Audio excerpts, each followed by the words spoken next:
quiet street in a quiet neighborhood in the middle of the 20th century.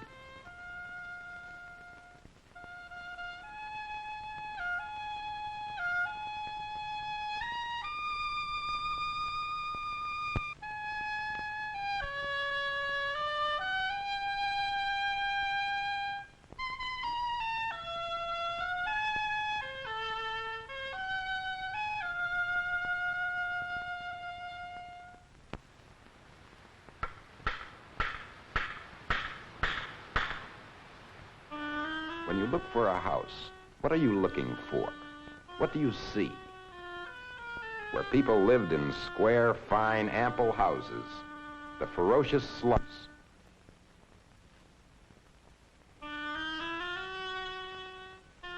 Many still stand, many torn down, rebuilding among the dispersal of people and neighborhoods. A way being made for the projects.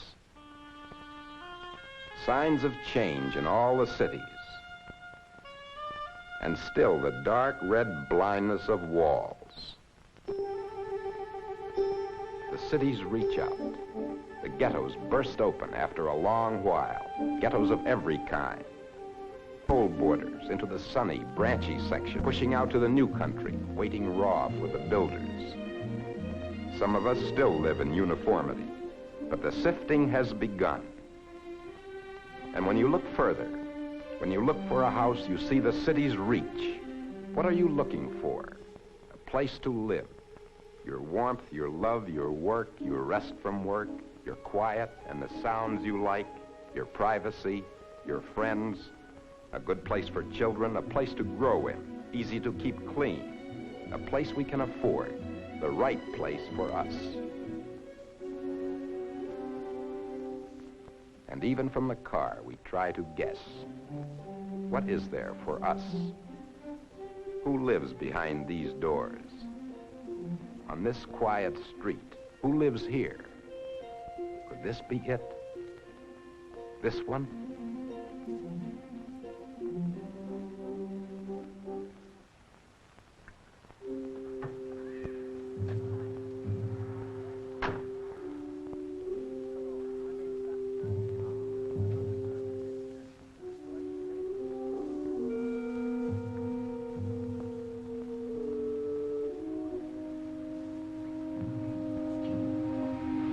Oh, I don't think Mr. Candy would sell to them. Take another look.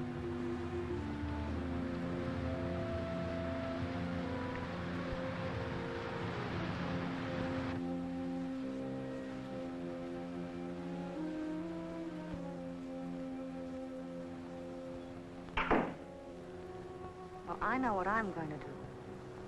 I'm going to get Dick on the phone right away. Nice streets in a nice neighborhood where things are taken care of well. Why do people come here? All the regular reasons.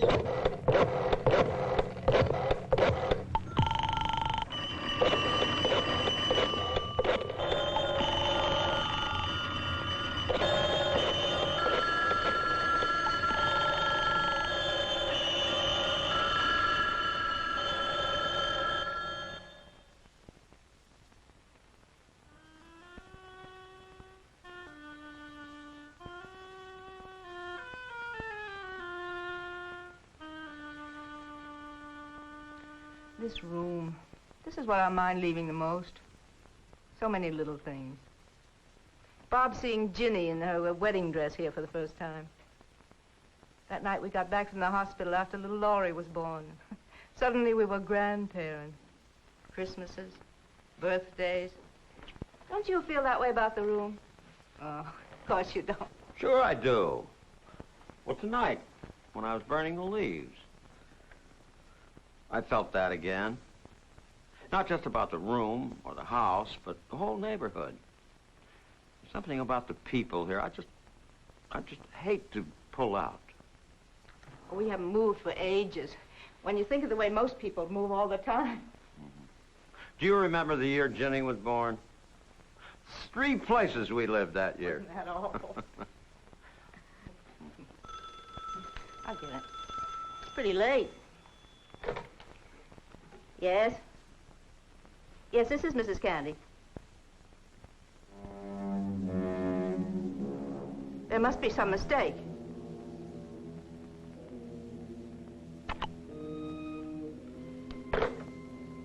Ed, it was about those people that were here today. You mean because of... I knew it. I knew it the minute they got out of that car. I know somebody was going to throw a fit. But who in God's name would do a thing like that? Oh, you're really very upset, aren't you? Can I get you something? Maybe just a bath. Was it that bad? Worse. What gets into a person like that? Do you know what he said?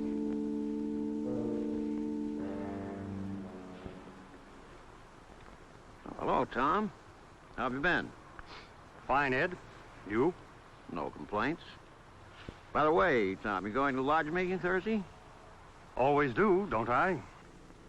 Well, is there anything the matter? I just don't understand you, Ed.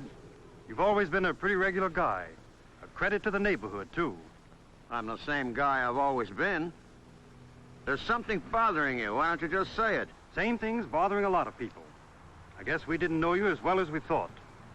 Get to the point, Tom. Come on, Ed, don't pretend you don't understand. Nobody's going to get away with the stuff you're trying to hand out. Now, look here. You look here. Nobody's threatening you. There's never going to be any violence in this part of town. We're peaceful people. You've got friends here. I'm your friend. We just want to know what it is you think you're doing to us.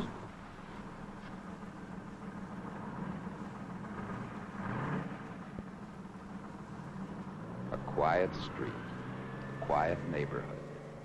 Never any trouble here. None at all. So I got off that bus and came straight here. Well, there's nothing to worry about, Ed. Nothing at all. Everybody knows you as an ideal citizen. But, well, frankly, let me give you a little friendly advice. Take that sign down. Your house is a desirable property. We'll turn up the right buyer for you. I hear what you're saying, Ted, but don't turn on the bedside manner. You struck me as upset. Tom Elder was upset. Tom Elder didn't walk in my door. Can't blame Tom, Ed. People get nervous, you know. They worry. I told them it's probably all a mistake. We all know you wouldn't do anything out of line, Ed. Out of line? What in heaven's name are you talking about? Some people came to look at my house. They were Negroes. I haven't done anything, yet. Now, take it easy, Ed. I'm not Tom Elder, you know. Look, let's face it. If you want to sell your house, I want to sell it for you. That's what I'm here for. That's my business. But there's some things you just can't do. That sign, it's a terrible thing. It's sort of an open invitation to anybody. You've been around here long enough to know we don't do things that way. Now, listen. I've had a dozen people in here would have taken your place. But I didn't let them get as far as you. I've got to consider the community. You're leaving.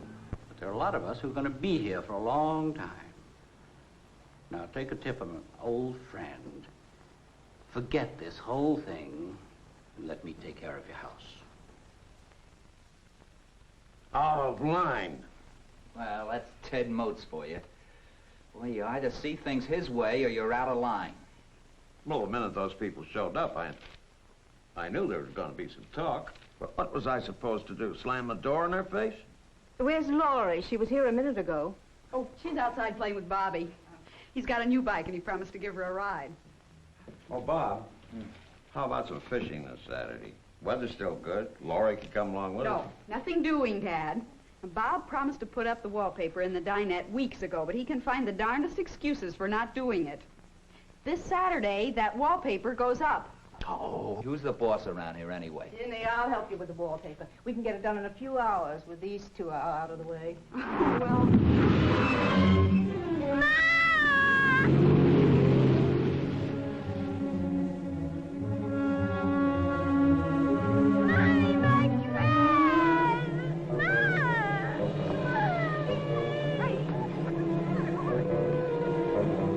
Never to be the same again. At the first sign of the first family entering, the street responds with the old questions. Why do they go where they're not wanted? Why in a neighborhood like this? Now the old cries, running the place down and values down, wanting our girls. Now images rise up. Riots at night, murder, rape, images of violation, fears that lie deep in people's lives. And a man stands suddenly alone.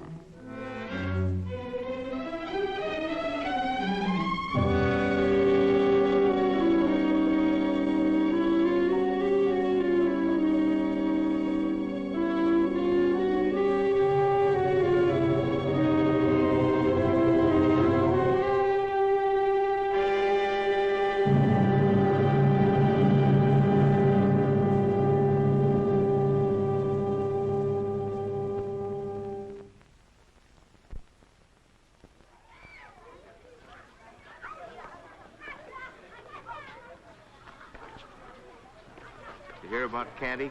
Are you serious? That's all we've been talking about at our house. Yeah, ours too. Now, the way I see it, school's one thing. It's all right for kids to learn what it's all about, but... Sure, but when it comes to your home's different. We've got our rights, too. They can't force us to live with them. Yeah, just let them try to force this in my block. Well, nice to have seen you, Mrs. Peterson. Nice to have seen you.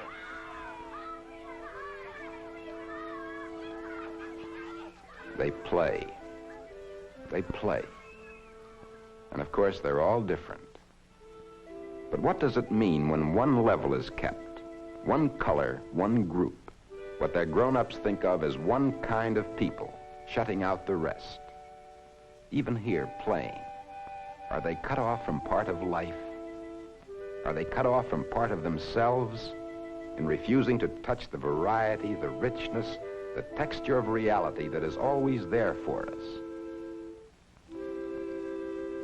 These children and this place.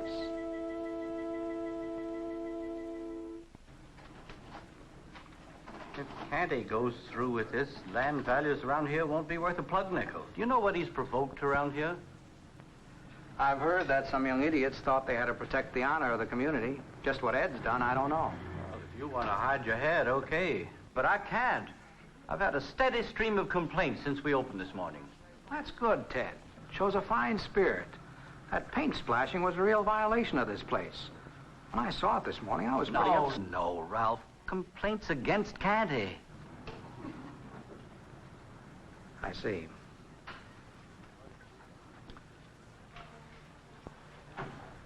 Well, a flood, you say? From whom? Well, maybe I exaggerated. Tom Elder, very substantial. Elder. Anyone else? Miss Wesser. Yes. Well, we've both known Miss Wesser for years. What did she say? Well, it wasn't so much what she said.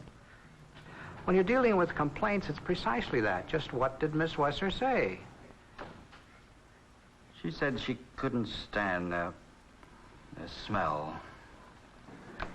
Listen, I've got nothing against those people, but why go looking for trouble? Property values in this neighborhood will go to pot if we don't stop what Candy's doing. Now, look, Ted. I'm a practical man.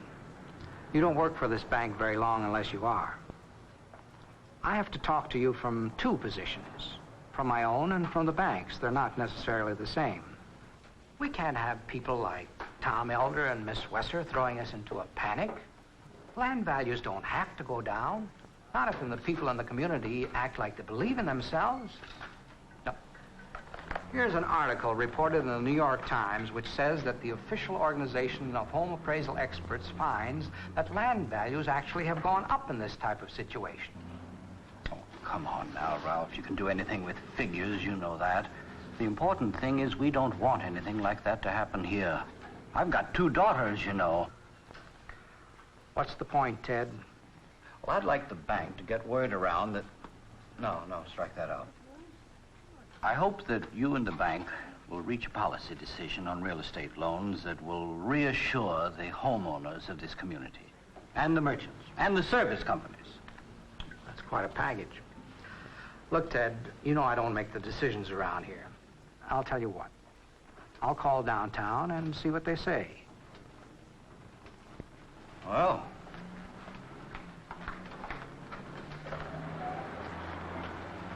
If you're not on my side of the fence, at least sit on it, okay? We'll see.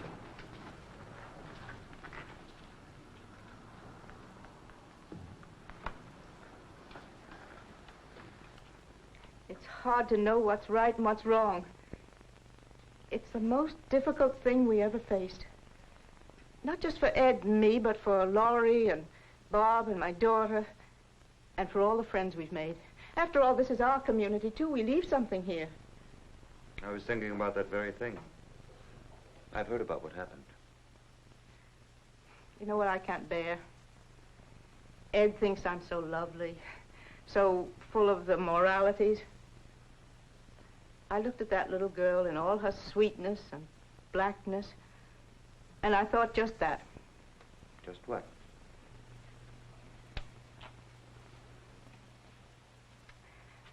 Black. That's what I thought. Black, like them, I thought. And everything I'd heard as a child came back to me. Don't go near one. Don't go into cellars, even with one you know. You'll be killed. You'll be lying in a ditch dead. You'll be worse. But that stain was black. They're not really black, are they? When I looked out of the window and that car drove up and he got out, I thought, no. You know how I was brought up, narrow. No evil, but not much good, as a matter of fact. Not much soul. And no visible body.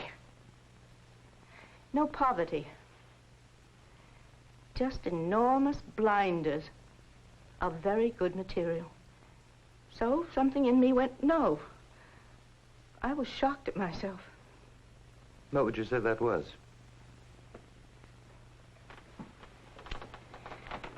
Some shred of prejudice and an infinitesimal spark of human feeling. Isn't that awful? To be ashamed by oneself? No. That first moment, I didn't want them even to look at the house. And then we got talking, and I began to like them. After all, it's a house that they want and that they can afford. And then, when I tried to clean Laurie's dress, something happened. I want them to have the house. That's the first awful thing you've said, Carol. But I want them to be like anybody else. They'll have a house they want and can pay for. The reason. The fact that it's your anger, your resentment of what happened to Laurie, your hatred that's inviting them to live here. It's not a motive. Yes, I see. How does the church stand on this? Where do you stand? The church sees it as a challenge. We have a chance here to affirm our deepest beliefs in the Spirit, in the variousness of man, and the unity of the Spirit. But not all the church thinks this way. No, not all. But enough of us. Take a look at this, Carol. It's a declaration of conscience, a statement of basic principles used as a focal point by those people in a community who refuse to allow ignorance and fear and hate to wreck their neighborhood. Now, this problem is the greatest challenge the church has had to meet in a long time. It's not always easy meeting challenges, but this sort of thing can help us to meet our responsibility. It's a place to begin. Sit down, Ted. I'll stand, Ralph. Well, what's the answer? You understand this is an informal statement. It also may be taken as a statement of bank policy. It is concerned only with that aspect of the problem, if it is a problem, that affects us as a financial institution. This bank is in the business of making sound loans properly secured. Period. Sound loans. What does that mean? If this happens here, there won't be many loans worth making, and you know it. I think there will. And there are others in the community who think so, too. In my experience, the question of whether a man pays his debts has nothing to do with the color of his skin or where he came from. You know what'll happen. What, in your opinion? Opinion, this is a fact. The better element will leave. We'll have a slum on our hands. Ted. I think that depends on us. All right, Ralph. Now we know where we stand. You go ahead and talk about bank policy, but I'll tell you one thing. Once something like this gets started, you don't stop it. And if anybody around here is going to sell any real estate, it's going to be Ted Moats.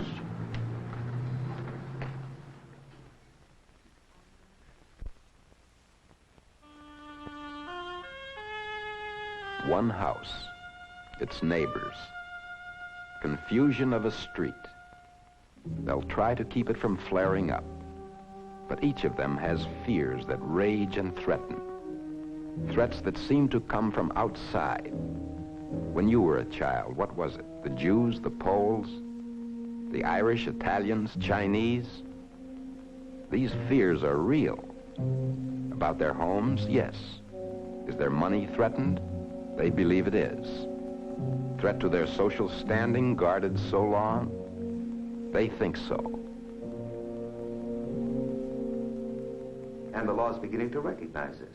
You can't legislate that.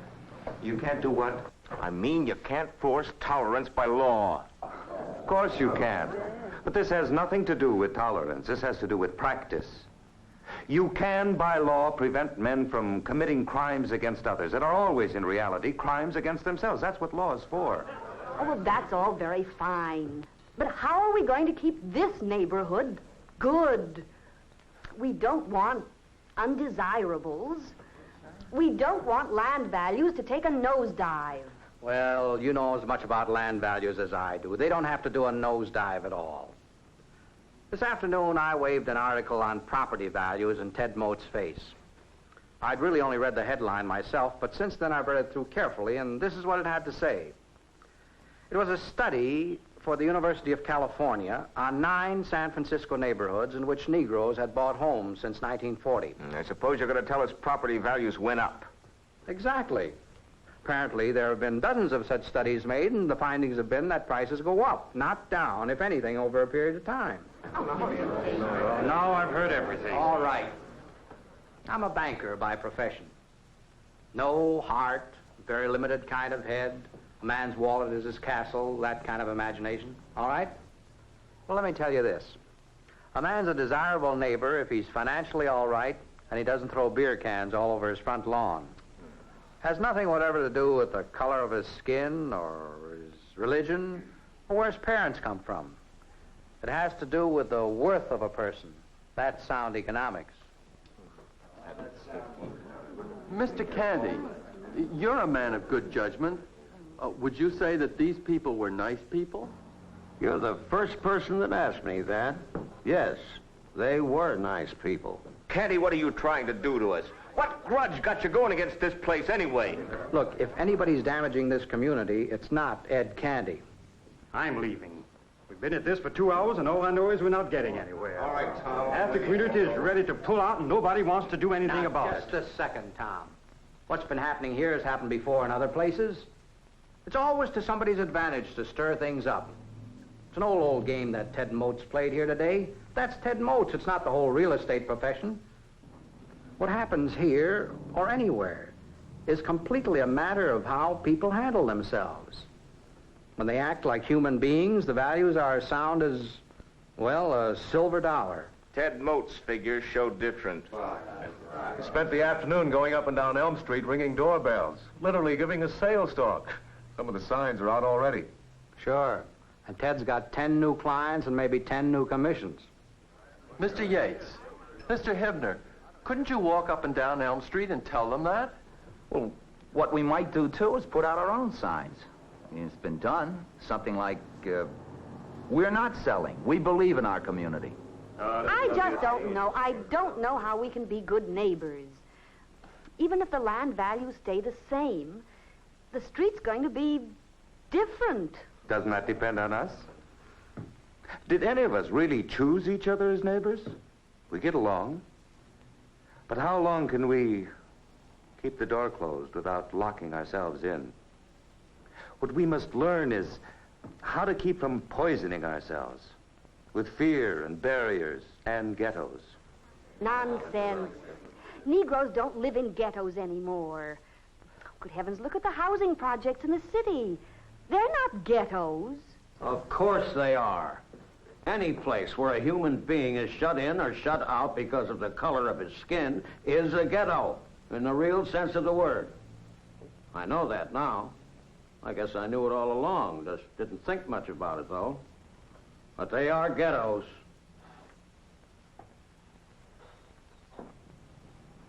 Well, Mr. Candy, it's not really up to us, you know.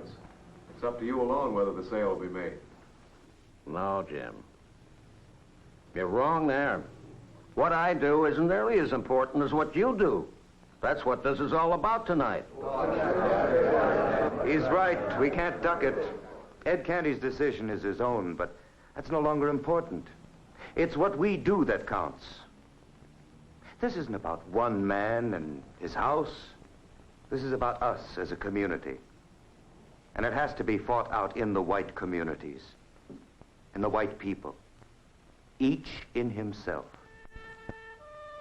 Now it's been said, the community is engaged.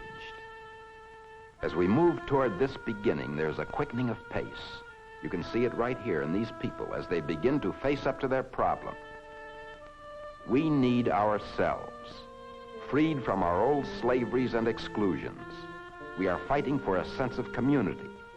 In order to have that ever, we must look at what we have been excluding. We need ourselves in all our pride of differences to lift the old threat that brought us here. The way we meet the difference in people, this can give us strength. The range, the variousness that we have, this is a source of power always when it is met well and used.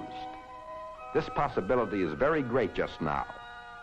It is whatever we feel and do and think when we go out of here and go home tonight. It is deep in what we are prepared to give, what we feel surely, in the people around us, in ourselves, all the way home.